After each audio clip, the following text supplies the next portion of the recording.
Although I prefer playing and covering actual role-playing games, it's not strange to me to play some other genres as well. I especially love when I come across some really interesting game that divides from the everyday types of games we see, and especially if that game reminds me of some other game that I love and I used to play a lot. In this video we will talk about one such game, and that is Stray Blade. First of all, I need to say that if you played Kingdoms of Amalur, then you must find this game interesting, cause in some moments it really reminds of it. Stray Blade is an upcoming action-adventure RPG set in a colorful valley of the Acrea. This story sounds quite interesting though, as they say the legends tale of Acrea, the Lost Valley, a wild and overgrown place but unmistakably powerful. You found this forgotten land yet died. Time passes and miraculously you are brought back to life. The price you pay, you are bound to this land.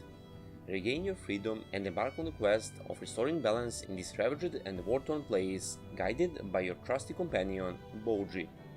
Explore towering throne rooms of giant god kings and long-lost cities. As you uncover their secrets, prepare to face even deadlier foes. Get ready to explore a world that is constantly altered by discoveries and the waging forces. Set off for an unforgettable adventure. Well, I can't say that the story is something huge, but so far it's okay, it's acceptable. Mysterious island, secrets to uncover, I can accept that.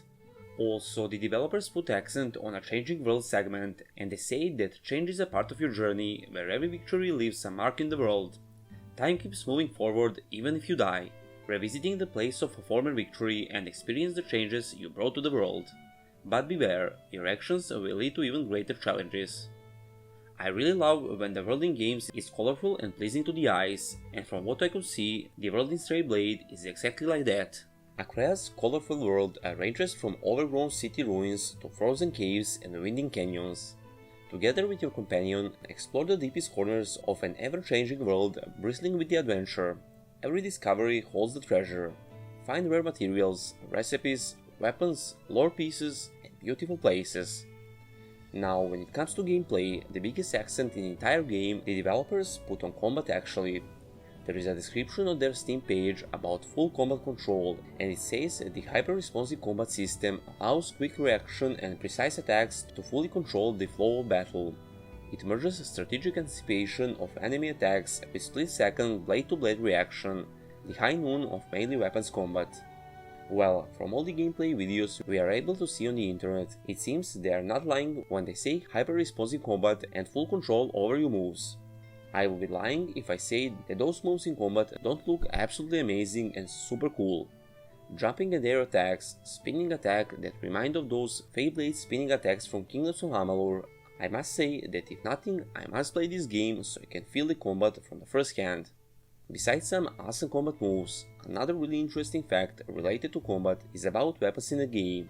It seems that there will be around 30 different weapons in the game, and as they say, each of that weapon offers a unique playstyle. If that is true, that will be quite impressive, although I am more than sure that some of the weapons will share similar movesets, but let's not judge it before we actually play the game. Another interesting feature related to combat, and that reminds a lot on Kingdoms of Amalur, is the information that you will be able to combine two different weapon types and create a unique playstyle for your character. Now, if they managed to make this feature work properly, it would be amazing, and from what I could see in some gameplay scenes, switching between two different weapons in the middle of the combat looks really smooth. Beside all kind of weapons you'll be able to find, there is a huge amount of armor and gear parts, and beside they look nice, they are also categorized by rarity, which is a really cool feature. Considering this is not a pure RPG, but an action-adventure game with RPG elements, it seems the developers used a working formula for a progression and leveling system in the game. Engaging in combat will provide you with necessary experience, and by getting certain amount of XP points will grant you a new level. There is also a skill tree both for you and your companion. While spending your points in skill tree, you will be able to get active and passive skills. Active skills can be used in combat to varying effects such as dealing heavy damage, stunning or inflicting other crowd control effects, healing, buffing and more, while passive skills grant bonuses permanently or conditionally, such as movement speed boost, increasing chance to deal critical damage, or health regeneration when landing attacks. Besides leveling up your character, there is also a weapon mastery feature in the game. Each and every weapon you find will have its own mastery level. This is essentially weapon experience earned by continued use of the weapon. As you progress a weapon's mastery gauge, you will reach milestone at certain percentages that will unlock nodes on your skill tree related to that particular weapon. These skill unlocks include special attacks and finishers unique to each weapon. Now let's not forget your companion Boji. Boji is an important part of your journey, serving as your guide through the Valley of Acrea, sharing your expertise in craftsmanship as well as providing combat support with his own set of skills and method of progression. At the beginning of the game, Boji forms a bond with you, which must be nurtured in order to improve his capabilities and efficiency in all three of his roles. Boji is a Xenon wolf, a strange humanoid animal hybrid creature who walks on two legs, has the head of a wolf, partly obscured by his signature bandana, and speaks like a dwarf. He'll be a constant presence through your adventure, from simple bantering with you, providing commentary on his observations of the surroundings and his knowledge of Alezin and Acrean history, to offering his crafting service and tutelage, and finally as your indispensable combat companion.